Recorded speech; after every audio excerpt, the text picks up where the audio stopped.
Billie Ransom, and I'm the service manager. I've worked for Be Caring for 11 years, been service manager for 3 years. At the time I was working in retail and it was quite a repetitive job, a bit of a dead-end job, and a friend of mine had gotten a job as a care worker and she told me, you should try it, you'll love it, it's flexible.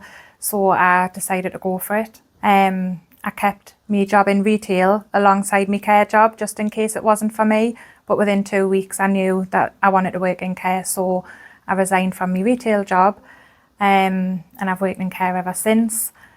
I think about 6 months into my job as a care worker, I progressed to a senior care worker.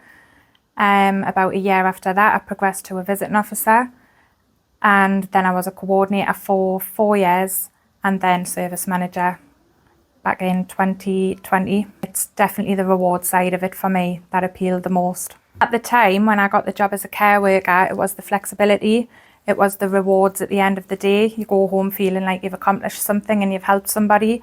The job in care, it's just a lovely job, making sure that you're keeping people happy, supporting people with their needs. I would definitely say the progression and the development within care is amazing. Like I say, when I worked in retail, there was no sort of development path there.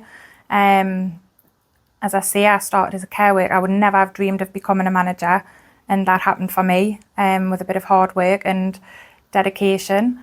The flexibility as well. We get a lot of care workers who can only work mornings or evenings, and we are quite flexible with those shifts.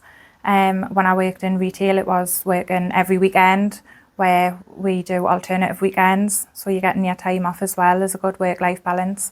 You've got to be confident when you're going into care for people. I think you've got to be able to adapt to change as well, because you could go from one person who likes to have a bit of a laugh and a joke, and then the next person might want a more serious care worker. So you've definitely got to be able to adapt to your surroundings and be dedicated to your role.